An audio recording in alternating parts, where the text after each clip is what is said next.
Hello, welcome to Alyssa Jean's live chat with mine for October 2022.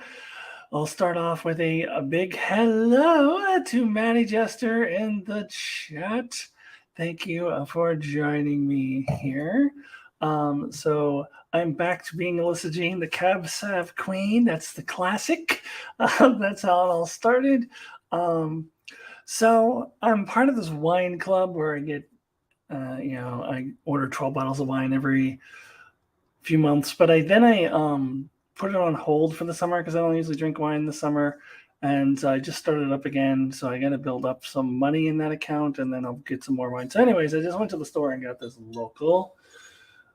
Uh, this is a classic for me. This is 14 Hands. It's a local winery in the Columbia River Valley, and it's Cab Sav. It is one of the go-tos for me and has been for years. It's a good quality for usually it's like $12 or $13. Oftentimes it is on sale for $10, which it was now. So I think it's pretty good for that price. It's like it is a classic. Let's see who we got. Brandon, hello. Thank you for joining. Um, so most of the time when I come on and do these, like I have some ideas of topics.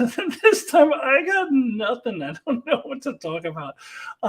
Because I'm talking about all the things. Like a lot of times what I'll do is kind of fill in the gaps of things I'm not covering on my channel.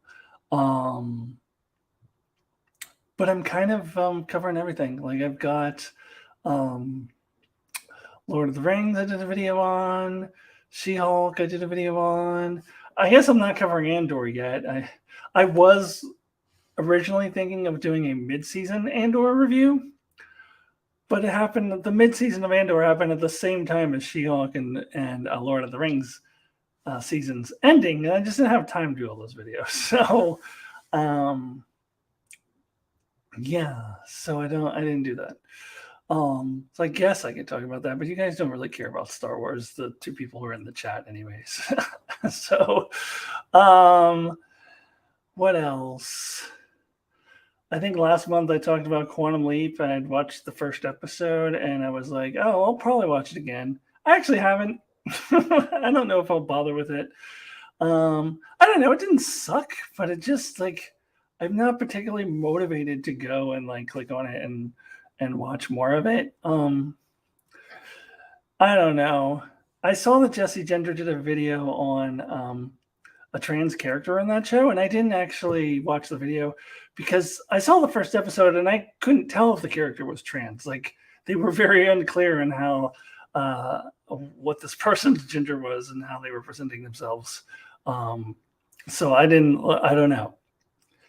So I don't know. I saw a thumbnail for a Jesse Gender video that implied that that person's trans or the character's trans, and I don't know what Jesse Gender said about it because I didn't bother watching it the video because I'm just so utterly uninterested in Quantum Leap. But I mean that is the one thing that has me curious, and I might go back and watch again. But I don't know. It was kind of like, eh. It's just kind of, eh. Um, Where's Quantum Leap on? I don't know what it is in Australia. It's NBC and Peacock here in the United States. So it comes on NBC like network television, and then you can stream it the next day on Peacock. And that's how I watched it, the first episode, but I haven't watched it since because it's just kind of like, I don't know. It's so network television-y. Like, um, yeah, maybe eventually I'll go back and watch it again. I also, by the way, have not watched a single minute of Beavis and Butthead since I watched I think it's the third episode. I'm over it. I don't think I'm going to watch it anymore. So, Quantum Leap, I might eventually go back and watch the next episodes, but Beavis and Butthead, I don't think I'm going to. Let's see. Maddie says, I think you look very autumn-like today. Seasonal colors. I like it. That's what I was going for. Yes, indeedy. We finally have autumn here in Oregon. Here, let me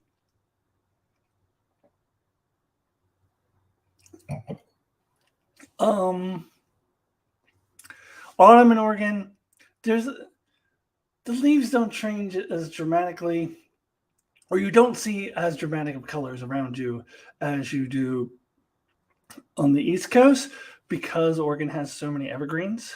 But the leaves do change colors. You see that. You see leaves falling off the trees. But I think Oregon falls is kind of cooler, wetter weather. And through most of October, it was sunny and hot. It was in the 80s Fahrenheit. I know you guys in the chat probably use Celsius, but I don't know what that translates to. But that's summer weather. Like that should not be happening in October. And it was doing that through the first half of October. And then last week, like the whole city was flooded with smoke because of all the wildfires and outlying areas. And I guess same was true of Seattle as well. So that sucked. But finally, Friday it was a little cooler, 50s Fahrenheit, and rain. And then today, a little bit of rain, cloudy, kind of in the 50s. See, that is autumn weather. That's what it's supposed to be. I know some people were like, "Oh, I'm so happy it's so hot in October." No, that's just wrong. Let's see what we got in the chat. Maddie's saying, "I liked Beavis and Butthead when I was a kid, but I don't think I'm going to watch it now." Side note, Patrick Stewart is a big Beavis and Butthead fan. No joke. I've seen him talking about it. From the past, or is he watching? Like, is Patrick Stewart watching it, streaming every episode? Or is he just saying that because they're both on Paramount Plus? I'm very suspicious about that. Like, I just can't imagine that he's a legit Beavis and Butthead fan. He seems way too intelligent for that. Here's the thing. It was funny when I was younger. And then I watched the movie, and it was funny for like the first 15 minutes. But then it was the same joke over and over. And I just don't get a lot of humor in this is also why I don't think Dumb and Dumber is really that funny. I don't get a lot of humor in the main characters just being really obtuse, and despite all of the overwhelming evidence presented to them, they still are stuck on this one way of thinking that has just been utterly disproven by every step they take. Everything around them reminds me of Republicans. It reminds me of Trumpers. I don't need to be reminded of Trumpers. I know that this is different, but it's the same concept. And by the third episode of Beavis and Butthead, I'm over it. Like, it's just they're just trying to have sex with these chicks, and the chicks will have nothing to do with them, and they're still like, we're gonna have sex. It's so stupid. Like, it's so repetitive, gets old. Like, I'm over it. No, I say 3 episodes. This actually consists of 6 little mini episodes because each episode has 2 15-minute episodes. I don't know what you call those, mini episodes in it. So it's actually 6 little stories that I watched. And the only one that I found really funny, there was a couple that I found were okay, but the only one that I found really funny completely broke conventions and did something completely different than any of the other ones. And that's why it was funny. But yeah, I'm over it. Never could get into Beavis and Butthead. Brandon says, yeah, you're a little older. I think I was about that right age of probably my late teens, I think, when it came on. And Mark would have been in his, 13, 14 area. I don't remember what year it was that the first came out. Mark was like pre-teen, 12, 13, 14 or something. And then I'm like 17, 18, 19, something like that. So that's like the right age to get into it because that's like the level that it's at. I think if Beavis and Butthead came out for the first time ever now, I would say, what the fuck is this? It's so bad. Yeah. Yeah, blokes that rampantly heterosexual bore the shit out of me. Yeah, I hear you. I hear you. I think my problem with them goes far beyond that, but yeah. um, yeah.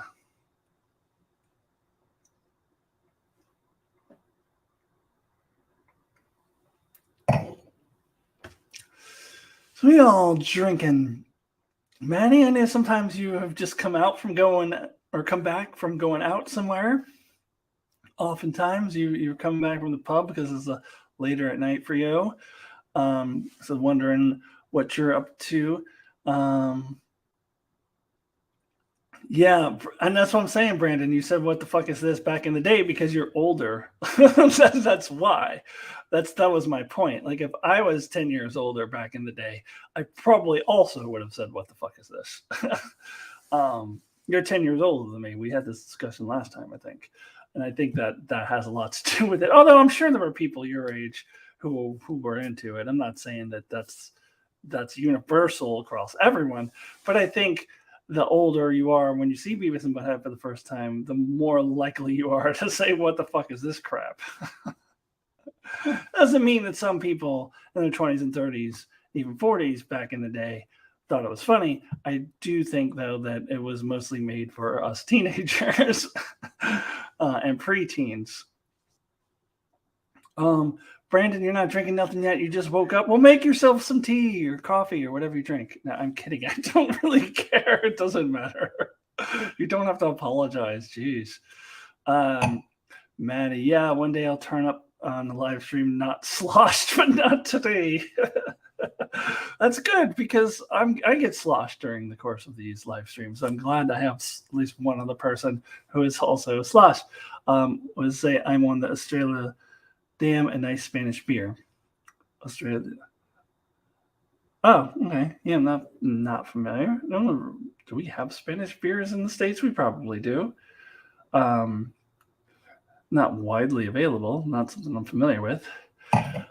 We get German beers pushed down our throats, and probably the crappy ones, I imagine. Like Heineken. I mean, that's probably like the Budweiser for Germany, or like I wonder if Heineken for Germans is what Foster's is for Australians. I know we had this discussion before about how all Australians hate Foster's. I hate it too, but I'm kind of wondering if Heineken is that for the Germans. But even like, there's like a local brewery around here that makes German style beers, and even those like I think are some of them are good, some of them are okay, but I think in general that wouldn't be my go-to, like that just style of beer, the German style beer.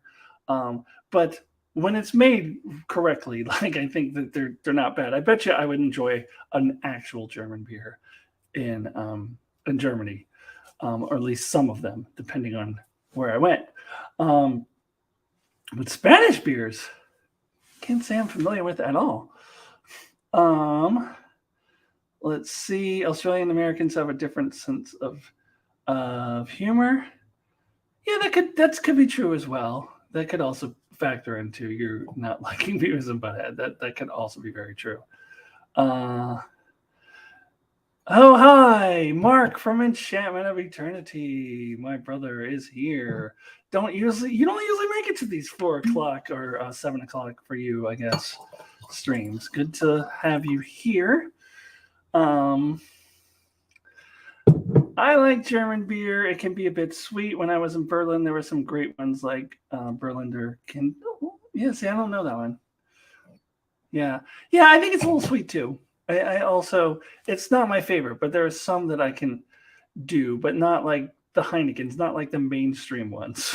not, but they're generally, if I have a choice between a good IPA or a German beer, I'm going to go with the IPA every single time. I'm not going to default to German beers, but if I were in Germany, I would definitely try the beer.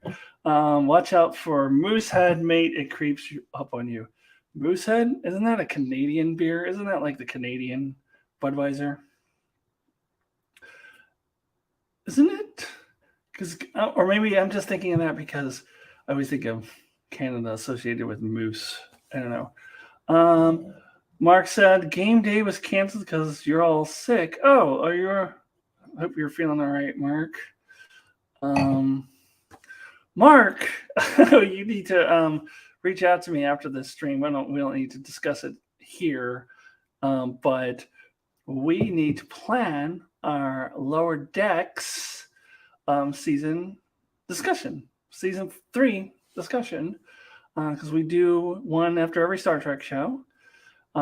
So we need to plan that, and I would like to plan it. I would like to have a date and time set prior to this Thursday so that you and I can each say what the time and day is going to be in our reviews for episode 10, and then we can also like put a link to it in the description of our reviews for episode 10. So we need to come up with a date and time for that. So yeah. So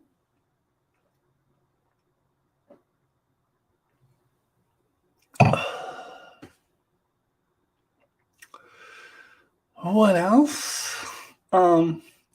Just watched Mark's review for Lord of the Rings earlier today. I mean, basically reiterating a lot of stuff that you said, but I'm a little surprised, Mark. You liked it a little more than I did. You ended up giving it an 8 because the finale. You said the finale really elevated it for you.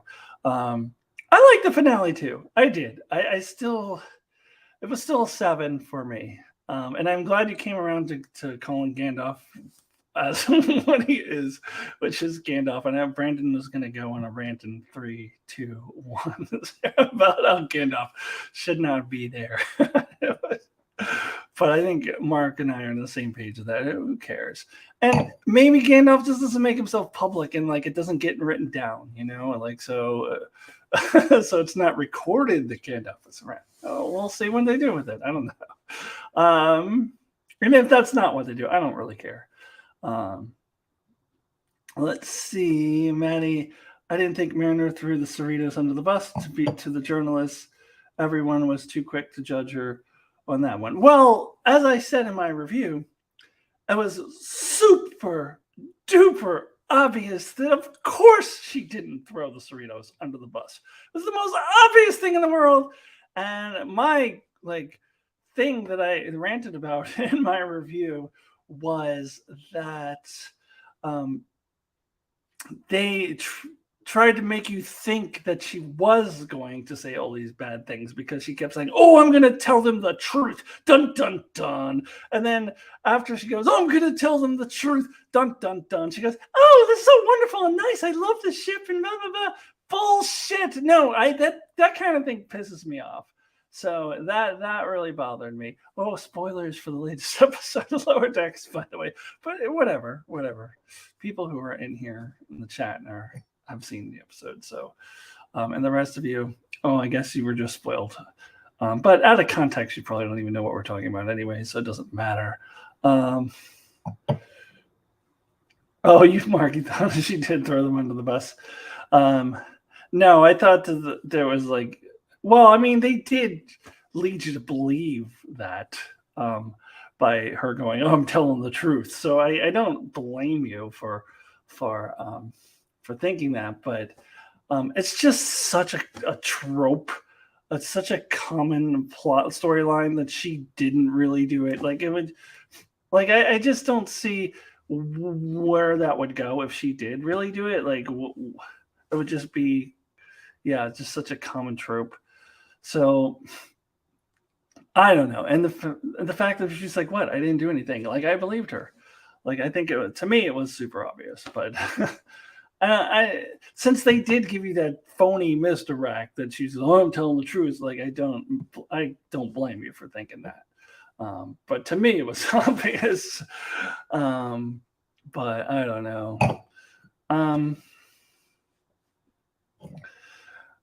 Also, the FNN, I call it FNN News. That's probably redundant because I think it's Federation News Network. But supposed to be like CNN. I went on a rant on that too. Mark also kind of said similar things in your review. But the FNN, I just think FNN just shouldn't exist in the Star Trek universe. Yeah, and though they did have journalists, like Jake was trying to be a journalist, they did show that journalism existed. I don't have a problem with that. But it was 2020 with the Picard interview where they first introduced this idea of FNN, or this idea of sensationalist journalism that's not going to exist in the utopian Star Trek future. I'm sorry, it just does not exist. That's so stupid. So that's really annoying. And Mark actually brought up a point that I forgot to bring up in my video, but I wanted to, which was that not only should, is the whole idea of FNN stupid, but that whole idea of the journalists exposing all the bad things that they did is an overdone trope. It's been done a gazillion times. Like, it's just not that interesting to me. Well, I wasn't planning on spending most of this live chat talking about Lower Decks, because I did just do a review for it. But FNN from Generation, from the Enterprise B intro. Haven't seen that film in a while. Oh, was it? I don't know. Maybe, but it's not just that it's called FNN. I'm speaking mostly of the sensationalist journalism, and this like hard hitting, like we're gonna expose you and blah blah blah, like that whole vibe. That's more than I'm complaining about than simply the existence of FNN. I also haven't seen Generations in a long time, so I don't remember that, but he very well could be correct. I don't know. But it's not. It's more that like this. It plays like American corporate media of the 21st century. That's how it comes across, and I don't think that would exist. Not that there couldn't be some kind of FNN, but it's just that it wouldn't be like that. I think that's more my point. Yeah, I don't remember that in Generations, but okay, so maybe it does go back before Picard then. Because I was saying it's just like Picard introduced it. I don't know.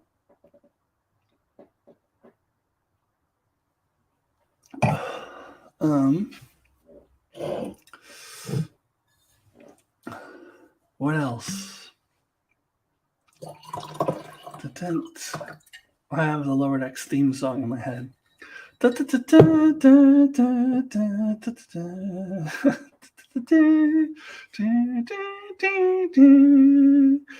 of the better theme songs, actually. I kind of like it. I like the Strange New Worlds one too.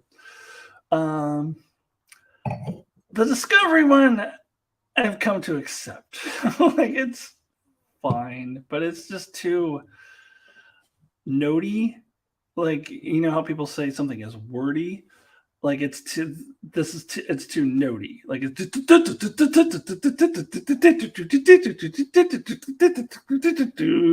like, that's too much going on there.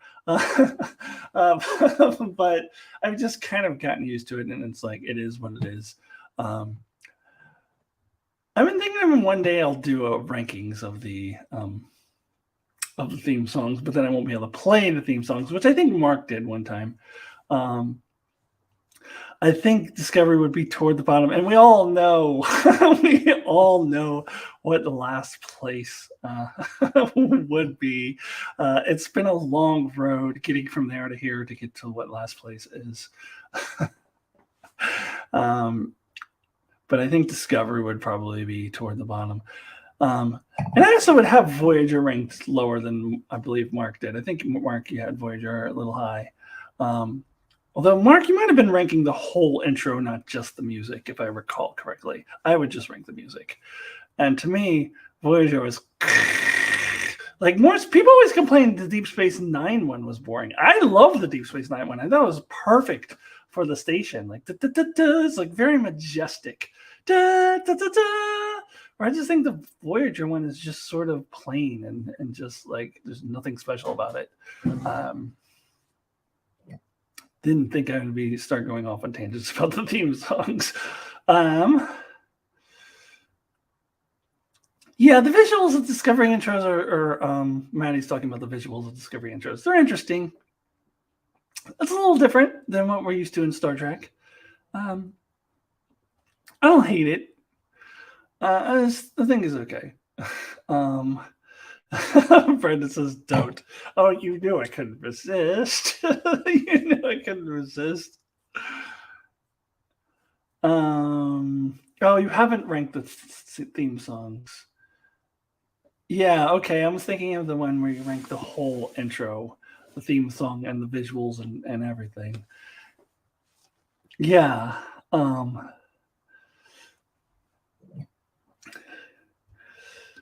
Yeah. Yeah. We know what would be last place. For how shite the Enterprise theme song is, I suppose. Let's see. I'm never forgetting that theme for as long as I live. That is not a good thing. I wish I could forget that theme. I'm kind of on pause with my Enterprise rewatch. I had been rewatching it. I need to get back to it, but I'm just so not looking. I'm right at the beginning of season 2 now, and I'm just so not looking forward to struggling through season 2. But I said I was going to do it, so I got to do it. But what I did notice is that if I were to watch Paramount Plus on my laptop, there's a skip intro button, but when I watch it on my TV, there isn't. And it's really annoying because I have to fast forward through it. And it's not like you can fast forward to the same like timestamp every time, because it depends on how long the cold opening was to determine like, what timestamp you're going to for the theme song to end. So I always go past it and then I have to rewind it, and then I rewind it too far, and then I end up then I have to fast forward it again, and then I end up halfway through the episode and I don't know what's happening. Not halfway through the episode, that's an exaggeration, but like I'm like well into the intro of the episode. I'm like, all right, I gotta rewind again. It's really annoying. I wish that there was a skip intro option on my television. One of the reasons I really didn't want to do Enterprise is because of this. Yeah, let's see. For how yeah, there's a skip intro on Android. You watch it on your phone? Excuse me. Yeah, I never watch anything on my phone. Like, I don't know how people do that. I've had to, like, on really desperate situations where like a new episode of something I really want to watch comes out and I have no computer or TV and I'm away somewhere, and the only thing I have is my phone, but then I go and watch it like properly on a TV screen later. Laptops I could deal with. On my phone, like I can't watch something on that.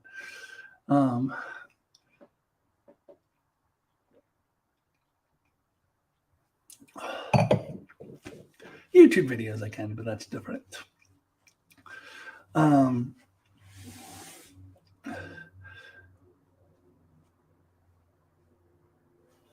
a plane, sure, yeah, that makes sense. I'm about a little more than halfway through Jesse Gender's 4-hour video on the Matt Walsh documentary. This is the second part, because she did the first part a month or two ago, and it's 4 hours long, but it's really interesting. She's so good, but wow, 4-hour video. But you got to watch it in pieces. But I've been watching it in pieces, but I watched it for a good solid like hour earlier today. So, but there's a lot. I'm sure you heard the whole story about how YouTube like removed it. Like originally when she uploaded it, they blocked it, and this whole drama. And it's making me think less of YouTube. The more she talks about it, she actually mentions it in her video too, which is unfortunate. Russell Watson, who sang the Enterprise theme song, sang it as the Commonwealth game at the Commonwealth Games and Manchester. Those poor athletes won a dollar to win a gold medal.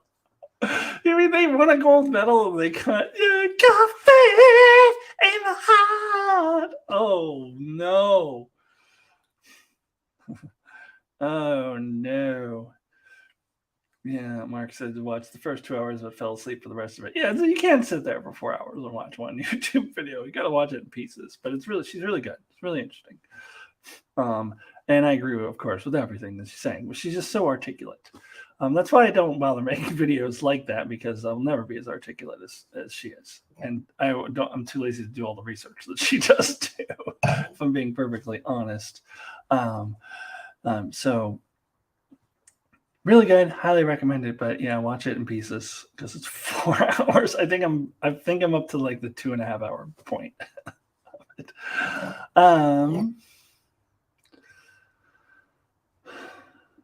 What else shall we talk about?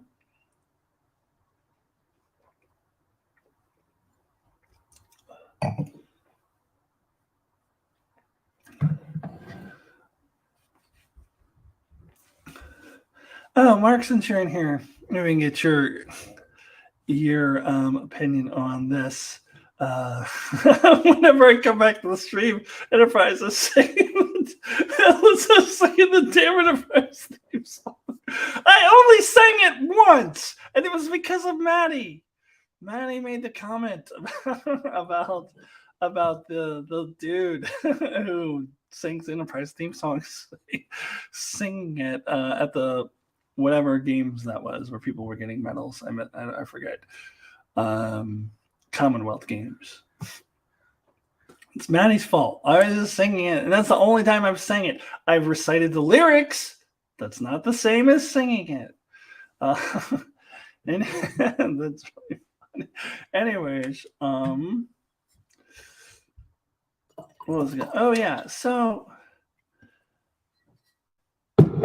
I got a comment on my top 10 parallel universe episodes, which, by the way, you guys need to all go and like that.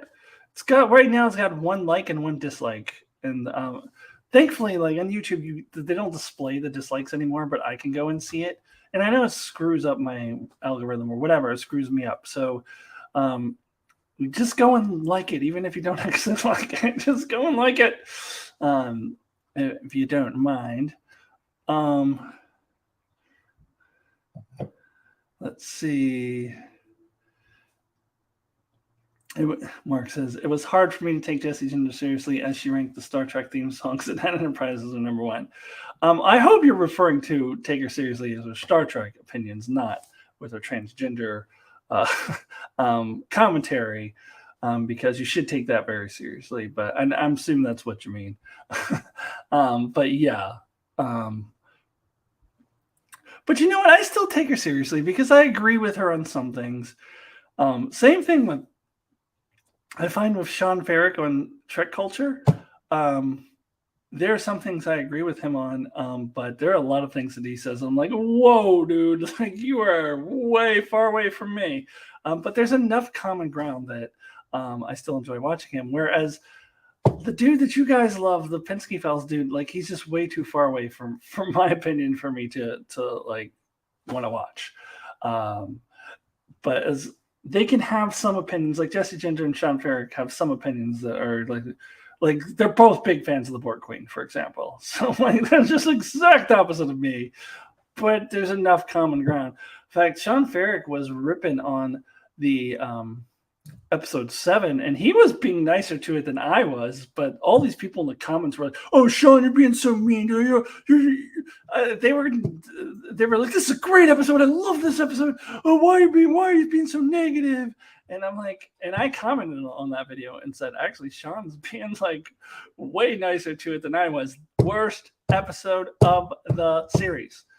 It was the worst episode of the series, in my opinion. I know not everybody's that way. That's totally fine. But Sean Ferrick wasn't being as negative on it as I was, and all the people in the comments were giving him a hard time about it. And he was making some good points. Like I was totally everything he said about it. I'm like, yeah, I know, I agree. Let's see. Yeah, people like the Borg Queen. Then that's a thing. That's a thing. People like the Borg Queen. um, calling the Enterprise theme the best is really testing me. I know, but I can forgive it because I do agree with her on other things. I think she's pretty close to me when it comes to Discovery, like closer to me than she is to you, Mark. I think generally we're close on Lower Decks, but she's more positive on it than I am, and she says that Lower Decks is her favorite modern Trek show. Where for me, it's easily Strange New Worlds, with Lower Decks being the second place. And she also didn't think she didn't rank Quality of Mercy as highly as I did. So there's things we disagree on there, but I think a lot of the modern Trek commentary she makes, I generally agree with her. But yes, there is that Enterprise theme song thing. Also, she did the top 10 Voyager episode, and there was a picture of Tuvix in it. But to be fair, a lot of people like that episode.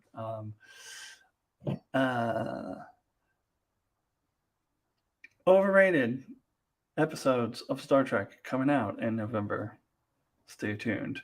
I'm going to do 2 actual top 10s, or 2 categories, 4 top 10s in November. We're going to do holodecks, worst and best. Coming up with the best was really challenging because I think holodecks episodes generally suck. And I also found Voyager is going to dominate my worst list. I think it's going to be about half of it. It's going to be Voyager.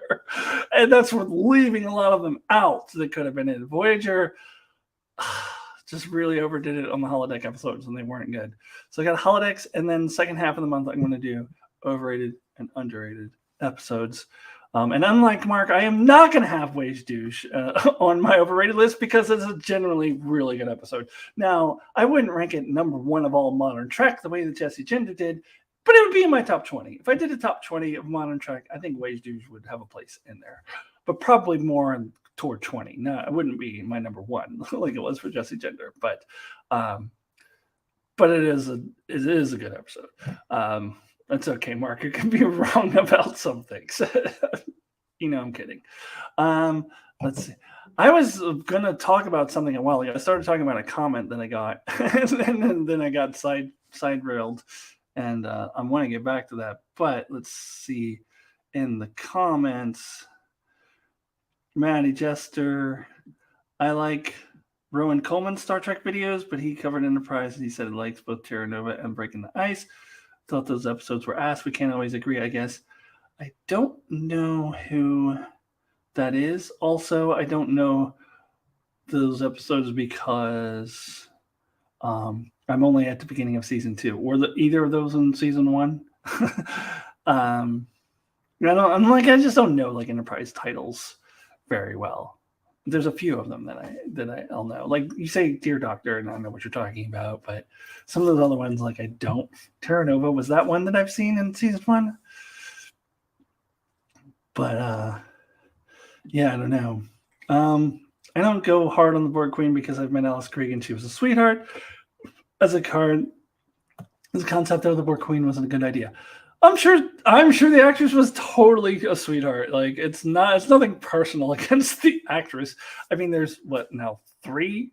It's been 3 different actresses who have played her now. I guess 4 if you want to count Alison Pill, but I don't really because that's a different Borg Queen. But I don't know. I have this theory. I'll probably mention it in my when I get to my underrated or overrated episode list. That I have this theory that, again, the younger you are, the more likely you are to like the Borg Queen, because people who are 10 years younger than me did not grow up with the real Borg, with the Next Generation, which was very clearly one collective mind. I still get really irritated in First Contact when Data tries to point out, hey, but you said I and me, and you're acting like an individual. And her response was, oh, your meager brain could not possibly comprehend. Meaning the writers had no idea why she was saying I and me and all, and being an individual. It is so condescending, and that line pisses me off so much. By the way, when I do my overrated list, I'm not doing movies, but if I were, number 1 would be Star Trek 2009, and number 2 would be Star Trek First Contact. Two of the most overrated films, not just Star Trek films, but films in general. I just don't get why people think First Contact is anything other but an objectively bad movie, because it is. Anyways, let me get back to the comments. Jesse's a good decade younger than you. Yeah, she's, I think, in her early 30s. I think I might have heard her say recently that she's just recently turned 30. So yeah, she's a good 18 years or so younger than me. So that explains a lot because different generations have different views of Star Trek. And one of the regular anchors on the Young Turks network that I watch, John Idarola, he will sometimes talk about Star Trek. He'll throw some Star Trek references in there every once in a while. He's a huge Voyager fan, but he's right. I think he's right about 9 or 10 years younger than me. So like he grew up on Voyager. So it's like kind of what you grew up with is and Jessie Gender's even younger. So Enterprise was the thing for her. So it's like what you grew up with. And for me, that was The Next Generation. Yeah. She had Take Me Out to the Holosuites in her top 10 DS9 as well. Yeah, so does, Sean Ferrick had that in some top 10 list. I don't forget which one it was, but he likes Take Me Out to the Holosuites too. As long as it's not bada bing, bada bang. Spoiler alert for my number 1 worst holodeck episode, but I mean, for you guys at least who are in the chat, would there ever be any mystery what my number 1 worst holodeck episode would be? I don't think so. Take Me Out to the Holosuites would definitely be on there somewhere as well. I'm just narrowing that down now. It's actually really hard because there's a lot of bad holodeck episodes I want to try to get in there. But I can only put so many in there. Let's see. I still like your videos. Breaking the Ice is the season 1 episode where they're hanging out in the comet, and then Archer invites the Vulcan to dinner, and he's a dick. Oh, yeah, I found that episode pretty boring. Yeah, I didn't think it was. I think a lot of the season 1 episodes to me were not like outrageously bad, but were just kind of boring. And that was one of them I just found really boring. I definitely wouldn't say it's a good episode by any means. I have the not knowing titles problems with modern Trek.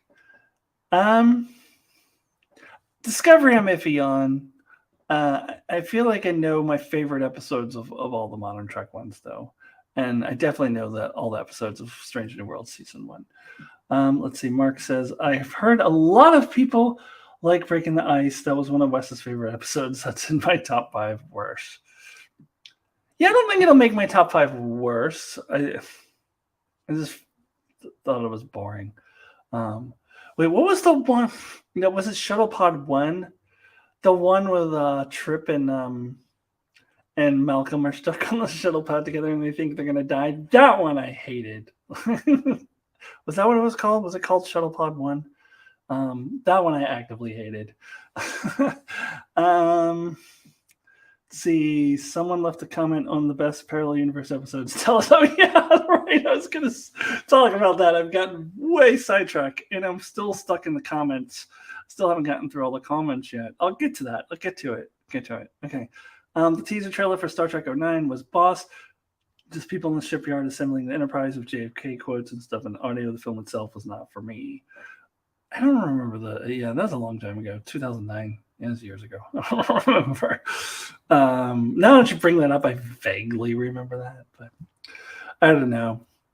I didn't. I remember when I first heard about it, I'm like, really? They're doing another prequel? We don't need another prequel.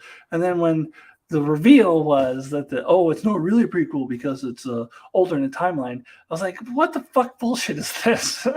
Anyways,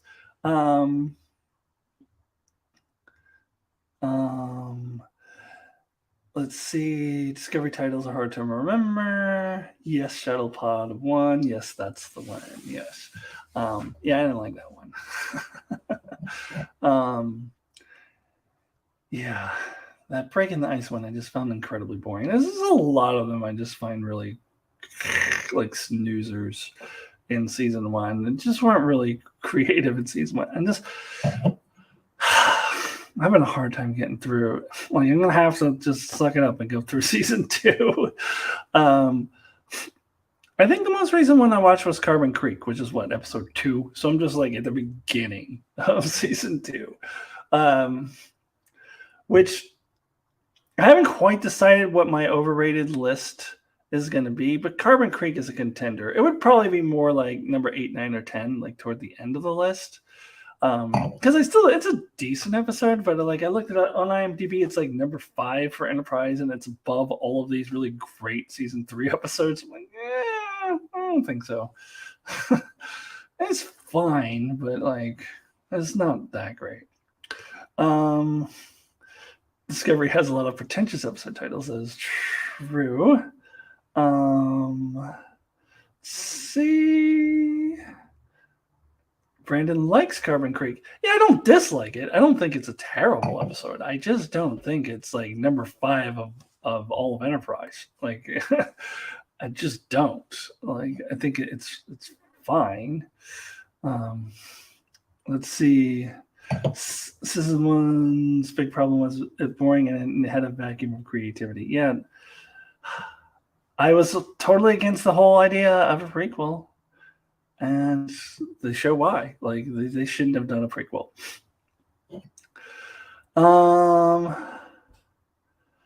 Mark says, don't like Carbon Creek. It glorifies the 50s too much. True that. It definitely, that is one of my problems with it. That definitely is one of my problems with it. Year of Hell, that's a damn good title and a damn good episode too, or pair of episodes to be exact. I'll drink to that.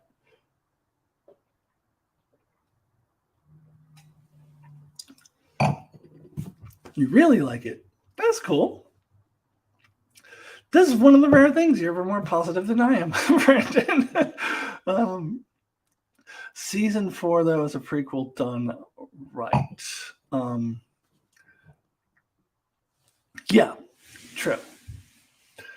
Once they finally figure the shit out. Well, once they got the proper showrunners. This is really what it is. Always hated Happy Days. Oh, because of the 50s. I was like, what are you talking about Happy Days for? The 50s. So I got a comment on my 10 Parallel Universe episode, 10 Best Parallel Universe episode. And, I just it got me thinking about where to draw the line on what comments I allow and which ones I just delete and disapprove and don't have posted. Spoiler alert, I ultimately didn't approve it because you won't see it there. But I remember, like, back in the day, back in the Acting Top Go days, like, I would just basically only not approve, like, flat out trolling comments. Like, comments are just like, you're a moron, like, here's this, how could you not have alternative factor? Your top 10. You're a moron. You're an idiot. Top 10 worst, I should say. Top 10 worst. Oh, worst. And the children shall lead. It's not in your top 10 worst. Like, you're an idiot. You're the stupidest person to ever live. Like, those kind of things I would delete. Very clear cut. But I used to allow the type of comments like the one I just got, where it was the guy said, don't do honorable mentions. Just put those episodes in your list if you're going to mention them at all. It just makes the video longer. I don't know. That's annoying. Like, I will take if somebody makes a comment like, "Hey, I really enjoy your videos. You're doing good work, but I just have a suggestion. Like, I feel that honorable mentions, like, lengthen the video, make it boring. I'm still probably not gonna like do it because on my video has honorable mentions in it. If you don't like it, don't watch it. Like, that's just how I do my videos. But I would not disapprove of that comment. I would be like, oh, that's cool. Um, you know, constructive criticism, like I can handle. But what I can handle is people who I'm just imagining, and I could be wrong, but I'm imagining them being like older white cis hetero males who are telling me that I should do things exactly the way they think that I should do them. And in the distant past, I would post it and then try to respond nicely, and then never worked out. I would always just get sucked into these like, back and forths that I would eventually would have to stop. Um, that never worked out well. So I moved on to the next step of approving them, but just then not replying to them. And now I'm just like, no, I'm not going to approve that. Like, you're being a dick. Like, if you're going to make criticism, like, be constructive about it and start with the positive. But just to go on and tell me that the way that you think it should be done is the way that it has to be done, like, fuck you. Like, I don't respond well to that. um, and the reason why I say it's most likely an older white cis hetero male because it's very entitled. It's very much like, I know how things should be done and you need to do things this one way. Like, do you not understand that there's like, hundreds of people who are subscribers of my videos and, maybe 50s of people who watch my videos, and they all have different opinions. They all see things differently. Why am I going to take the advice of rando dude number 203? Like, you're a rando dude. Like I used to get those comments all the time, like rando dudes who think they know everything and they think they know how things should be done. Actually, I'm thinking I actually got in an argument with somebody one time and was actually calling him out for this, which was like, why am I going to listen to some rando dude who thinks he knows everything? But that's a waste of my time. Like, I'm not going to bother doing that anymore. Exactly, Brandon. It's my video. I do what I fucking want. It's just like, I mean, and I don't mind like I said, the constructive criticism. And at the end of the day, I'm probably still going to do what I want. But in the past, like particularly the Acton Tomko days was my Game of Thrones videos, if I was getting repeated comments of the same criticism and they were presenting it, in a constructive way, I would make that change because multiple people are seeing the same thing, and they like my video. They seem to like my videos otherwise, but there's just one thing that they think I could change. If I see that, then I usually will make a change based off of that feedback. I will take constructive criticism, but if it's just one dude giving me constructive criticism, I will post it, but I'm probably not going to change anything because I do my videos the way I do them.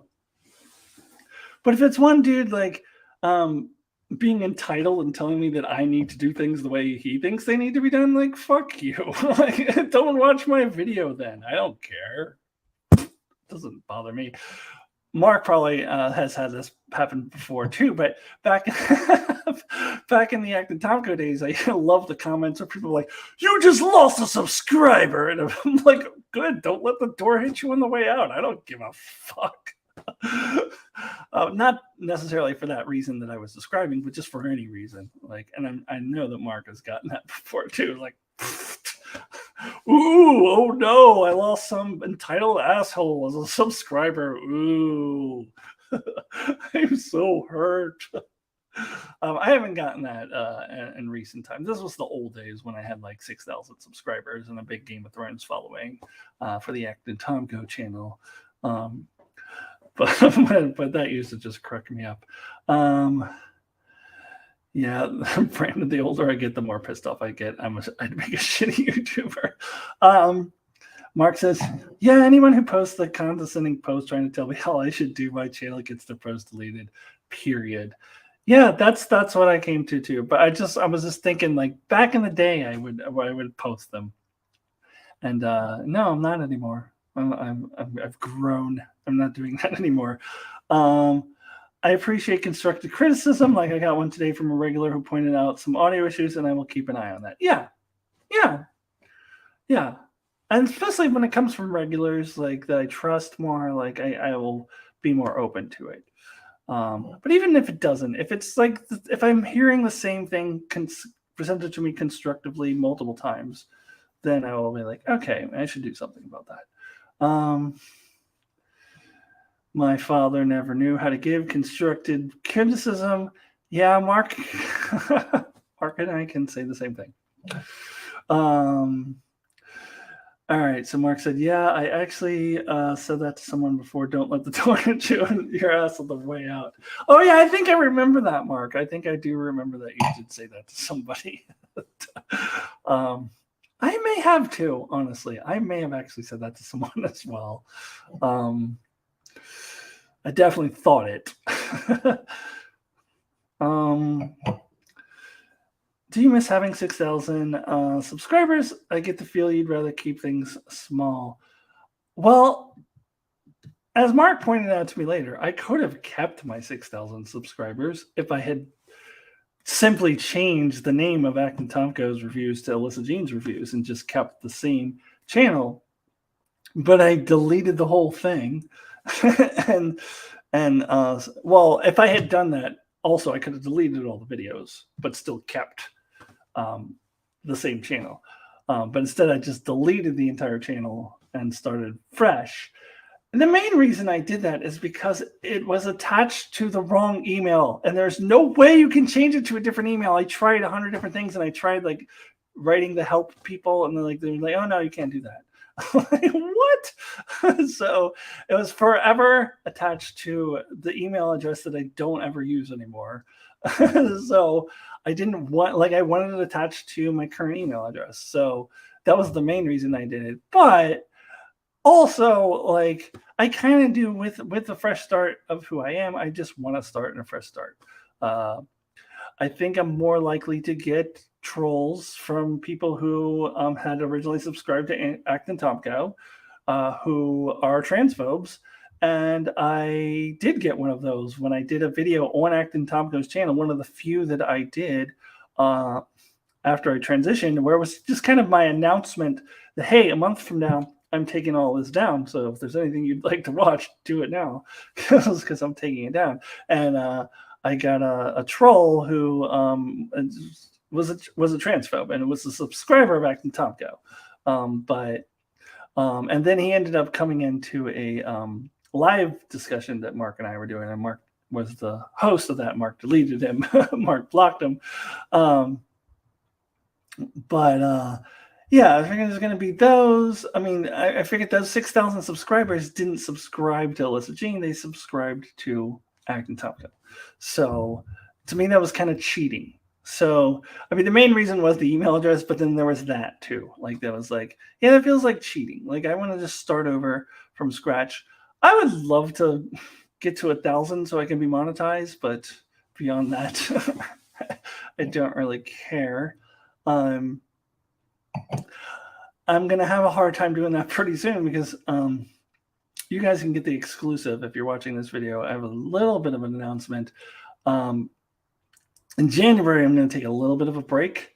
So November and December, I'm going hard because November, I'm doing like 4 Star Trek Top 10 videos.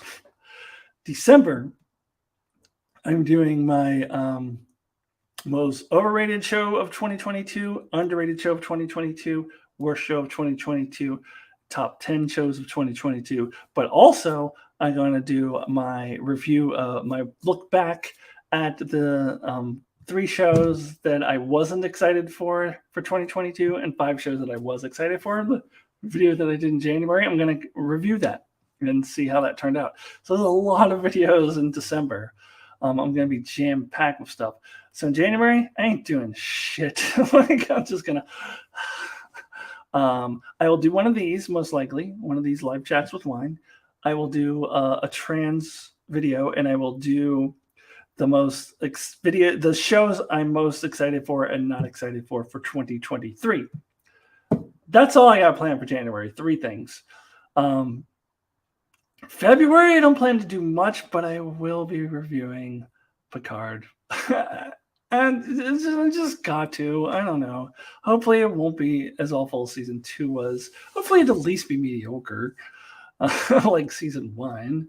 But I can't not review it. So I'm going to review it, and it starts in February. So I will be doing that in February, but I won't be doing a whole lot else in February. Other than Picard reviews, probably one trans video, one live chat, and that'll be it. So I'm going to take a little bit of a break on my channel. And then March, again, probably similar Picard reviews. And then we'll just see what happens from there. We'll go from there. But January, I'm taking a huge break. I think I'm just going to do 3 videos in that month. But that's after a November and December that's going to be chock full of videos. Like, I'm going to do a lot of stuff in November and December.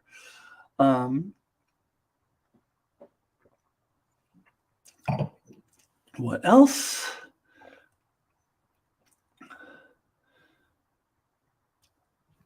That's not who you are. Oh, you probably wrote that a while ago.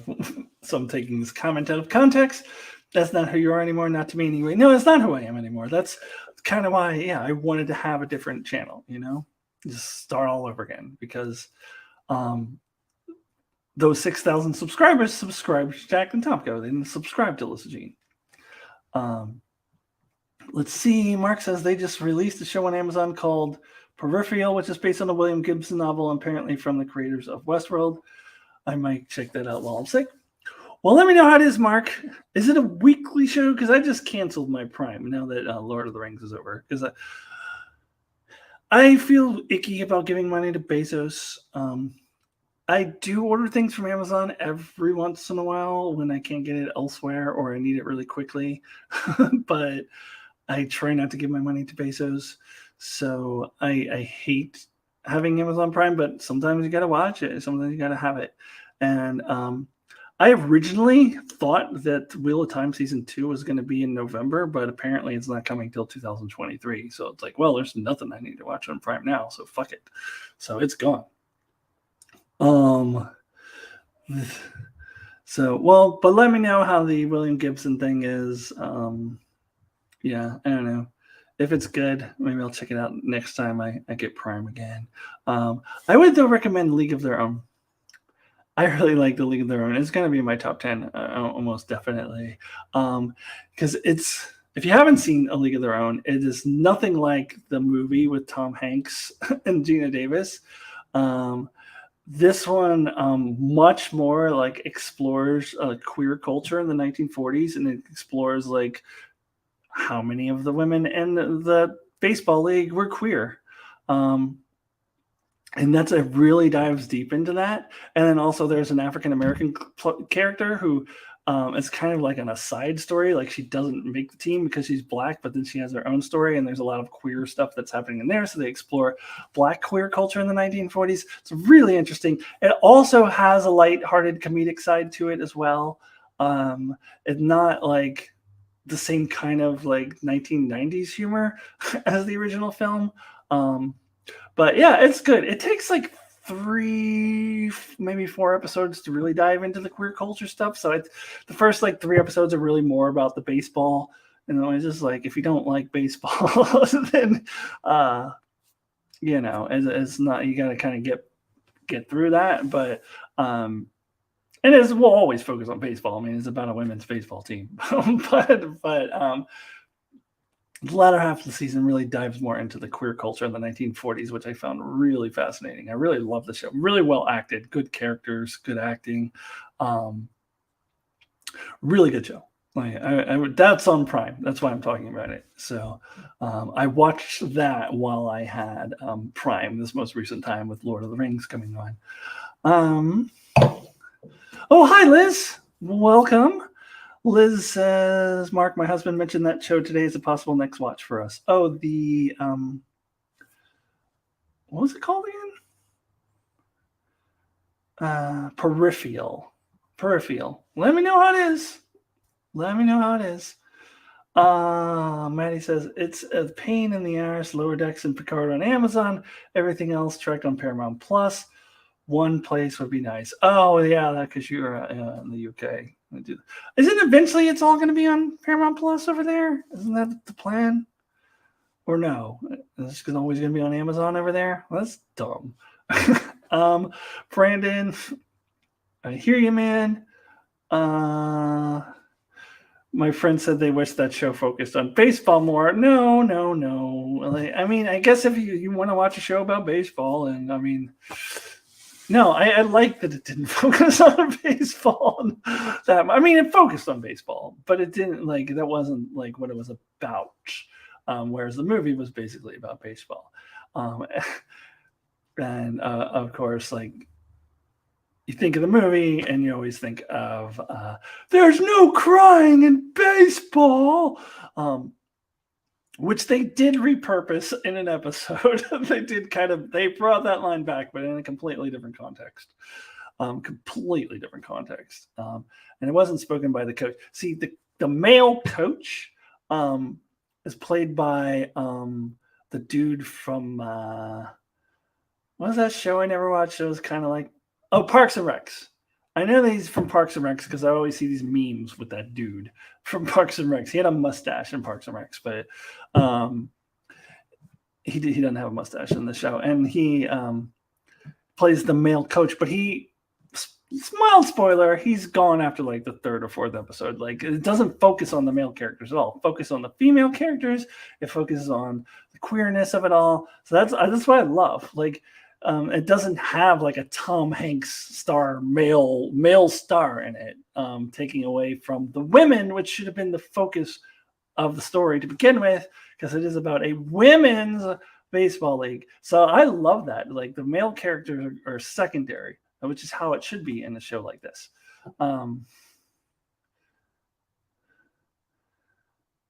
Yeah. I would probably only watch it because it doesn't focus. Yeah, it really. I don't think it really does. I mean, it has to because they're a baseball team, so you're going to see the baseball games in there. I mean, there's no way to not have baseball in it, but I don't consider it the main focus the way that it was of the movie. Let's see. I saw the film had Lori Petty in it. That was pretty decent, although I don't know anything about baseball. Lori Petty, that was the main thing I knew her from first. And then she was, what was that movie? Cannon Girl or some Tank Girl? Was it Tank Girl? That was her writing her fame from League of Her Own. She came out with Tank Girl. What else was she in? I know she was in a lot of other things after that, but I don't even remember anymore. What do you know her from, Maddie? What do you like Lori Petty in?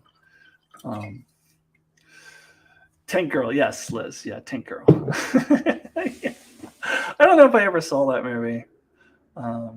That's the type of movie that I wish it's probably too obscure for it, but I wish Pitch Meeting would do. You watched League of Alone a lot when you were a kid? I don't remember watching it a lot. Did I too? Yeah, probably. Probably. I was a little older than you, obviously. Point Break. She was in Point Break. She was in that Voyager episode where yeah. I remember that. She falls in love with Tuvok. I know that episode was all right. I remember Mark did a review for that and he liked it better than I did. It was fine, but I didn't think that highly of that episode. Yeah, what was that episode called, Mark? Yeah, that's right. Lori Petty was in that. What else has she been in?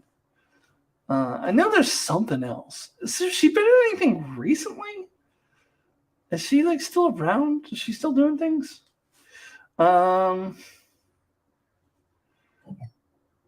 Gravity? Oh, I never saw Gravity. Oh, Gravity. Is Gravity the name of the episode, or is that a movie? Gravity is the name of the episode? Was that one the episode?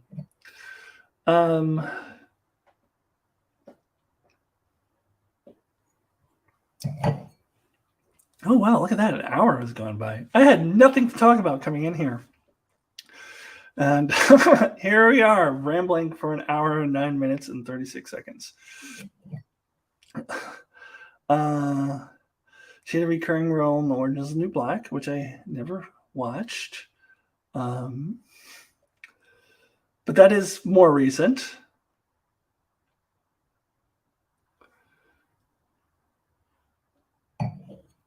Okay, I'm getting conflicting reports. Brandon says it's a movie, and Mark says Gravity is the name of the episode. Is it both? Is there also a movie called Gravity?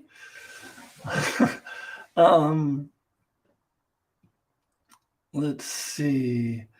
Has she been in anything more recent than Orange Is the New Black?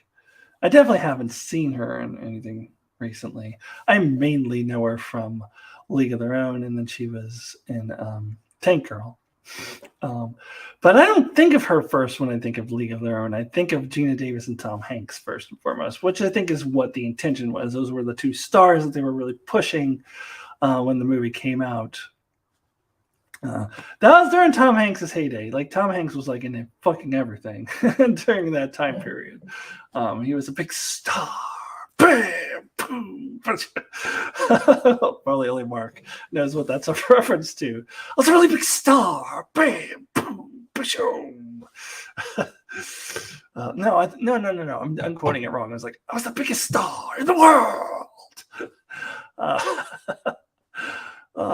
Saturday Night Live from the 90s. Anyways, I'm talking about movie, Mark's talking about a Voyager episode, so it's both. It is both. Doing okay with now to discuss a wait. Oh, the movie with Sandra Bullock. Movie with Sandra Bullock. Okay, yeah. I thought there was a movie called Gravity that I never saw.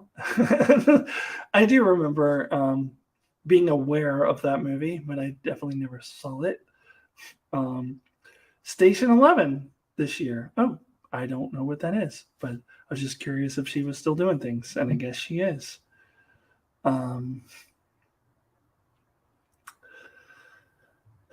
Well, you guys got anything else to talk about?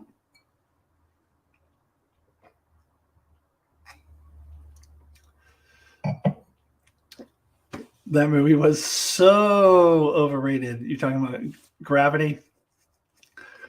It was pretentious. Yeah, this is coming back to me. I think I remember you talking about it, Mark, but I never saw it. Probably because you said this to me, and I was like, yeah, I'm not going to watch that. That's probably why. That's probably exactly why I haven't seen it. It is very rare that Mark hates something or says it's way overrated, and then I end up loving it. It can happen, but yeah. I mean, there's things that Mark hates that I think is okay, but I don't know. It's very rare. So usually Mark tells me he doesn't like a movie. I'm like, yeah, I'm probably not gonna bother watching it then.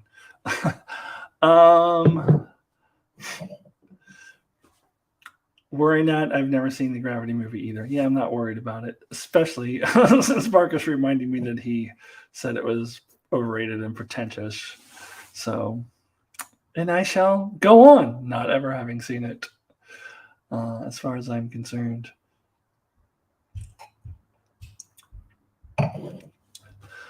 Any good movies coming out?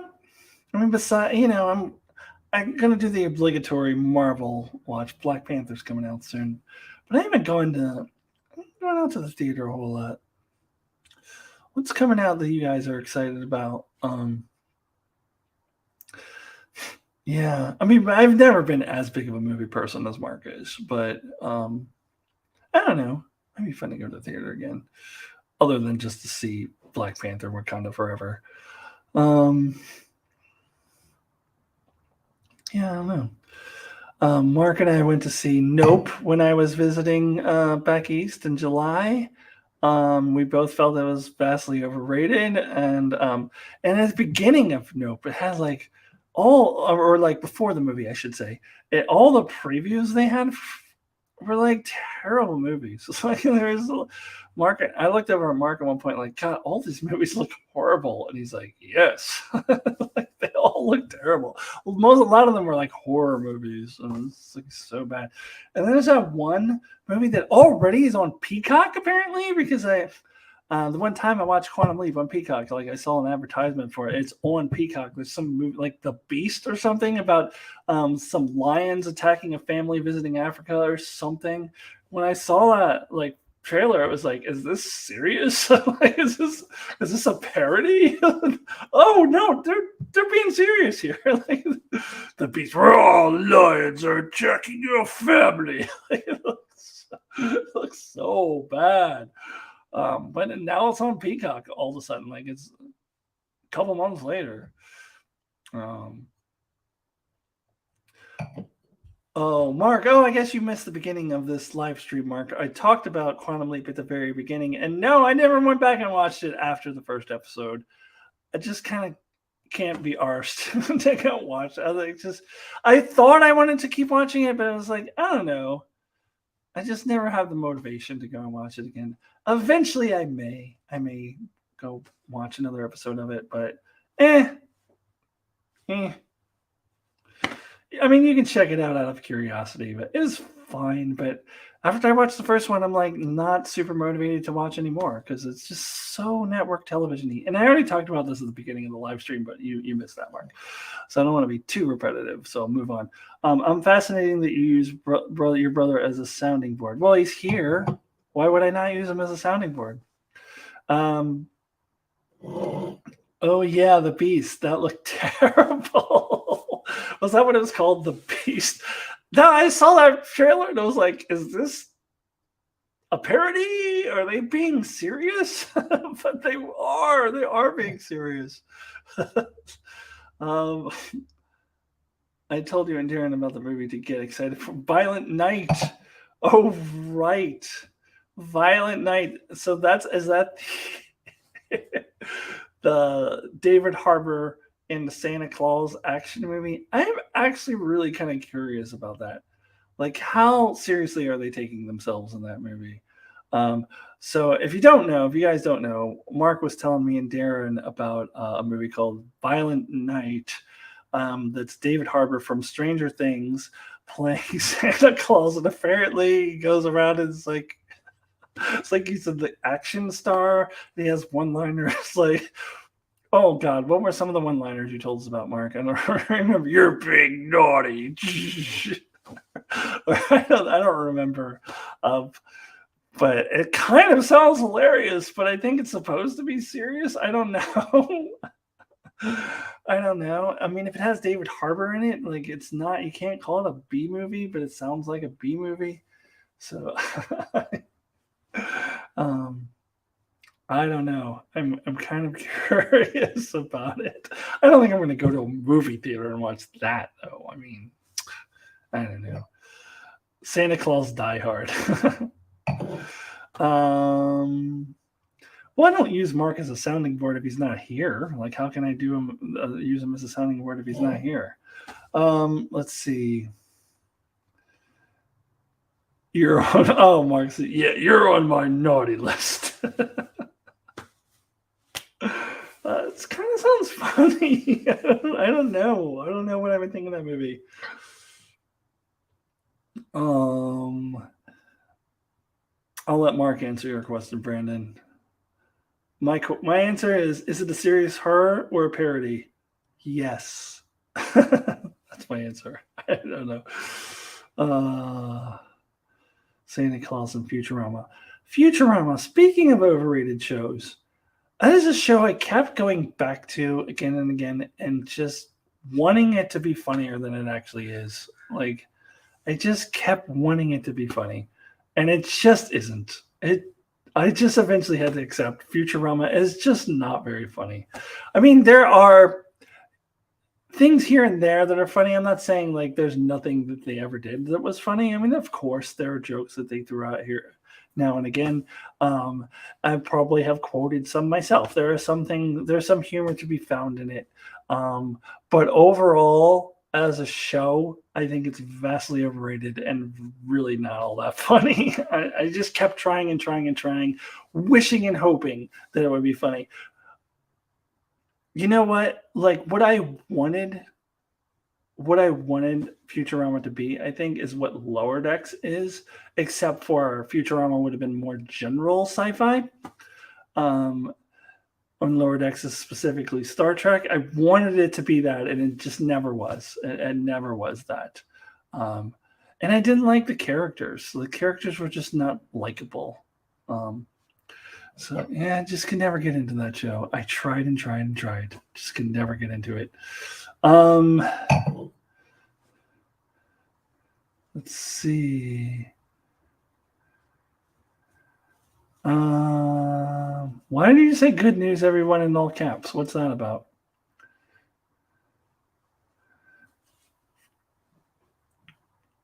I'm confused. I like Futurama at the time I stopped watching The Simpsons, but ultimately I stopped watching Futurama too. Futurama's okay, but the Enchanted show totally sucked. Agreed.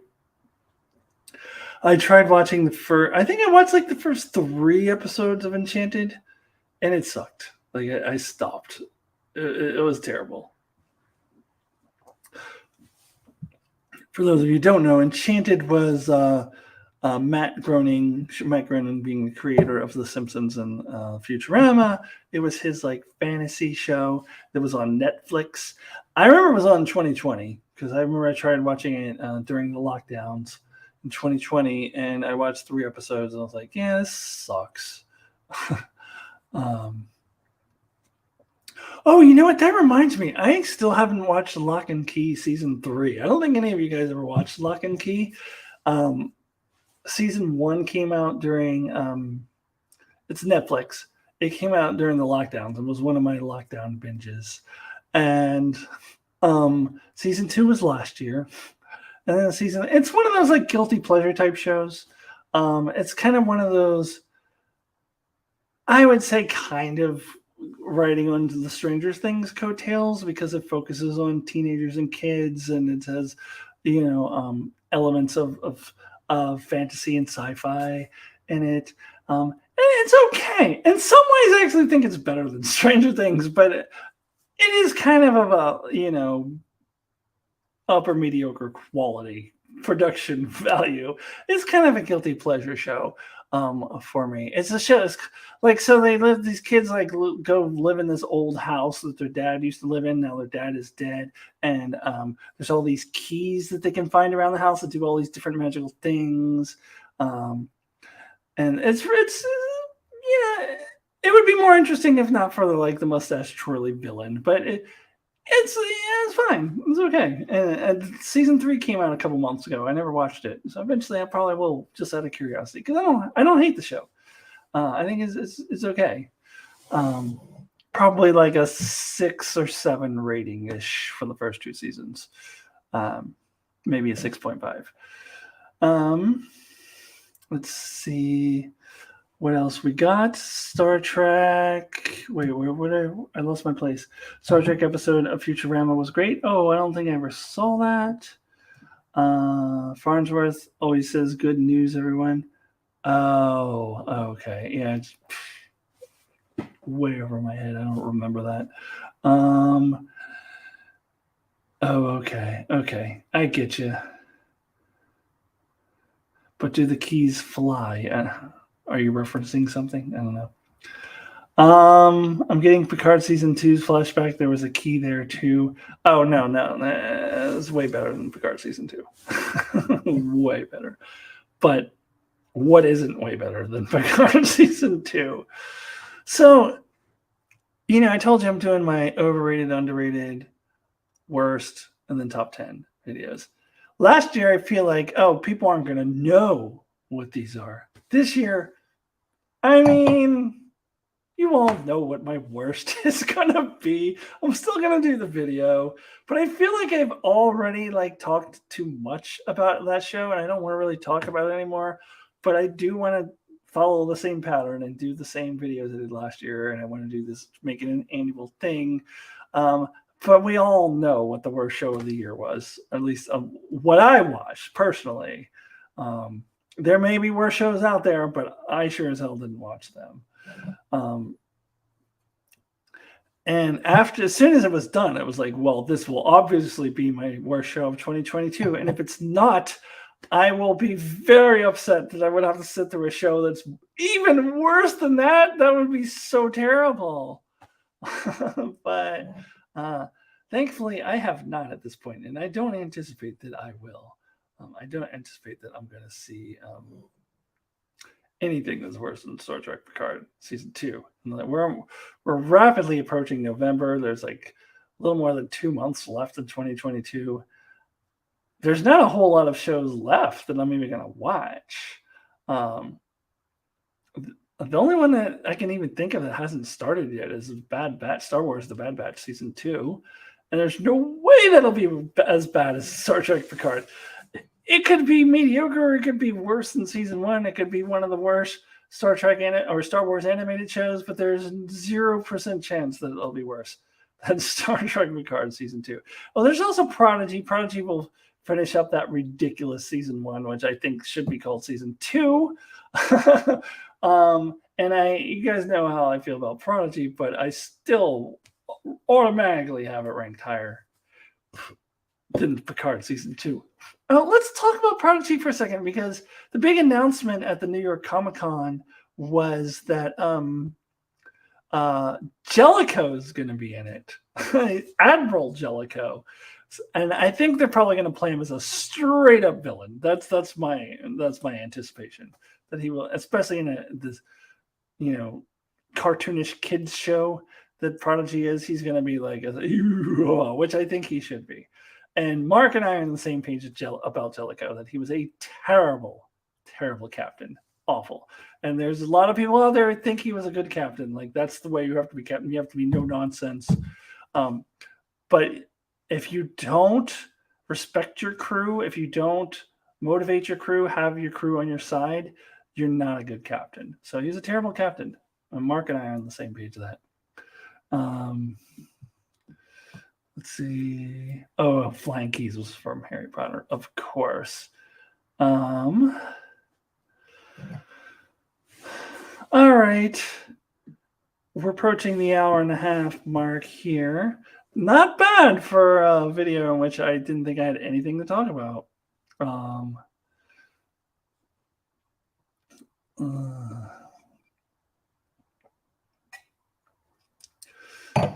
All right.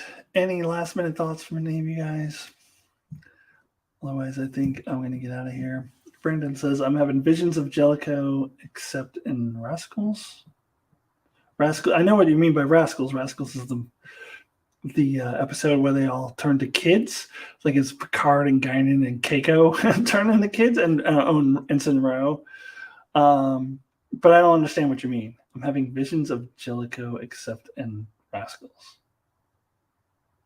Oh, Jellicoe as if he was placed in the Rascals episode. That's what you mean. Yeah, kind of. Kind of. Yeah, I don't know. I just don't know.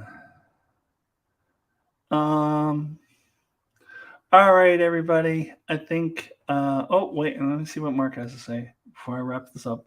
Yes, Jellicoe was a terrible captain. He tried to change the duty ship from 4 rotations to 5 for no reason, and wouldn't listen to all his officers telling him it was a bad idea. Yeah, no, you can't do that. You got to be able to take feedback. And I mean, you still have to be able to be a leader. So I'm not a starship captain, obviously, but I am the leader of 10 educational assistants in my special education classroom. So 10 adults that I oversee, and they work with their students. And that is what I have found, that you need to be able to listen to them and make them feel like they're being listened to, take their feedback. But ultimately the final decision is yours, because you're the leader. And I apply that to any leadership position, which includes starship captains. So at the end of the day, if Jellicoe says no, or Picard does the same thing too, I've heard your feedback, now get the hell out of my ready room. There's been episodes where Picard has had to draw the line when his officers are at least allowed to give their feedback, and he listens to them. Even if he still can say, no, I'm the captain and I've decided this, and he has that right because he is the captain. Jellicoe doesn't even listen to them. He just says, fuck you, you all do what I say, I'm a dictator. No, you can't be a dictator as a captain.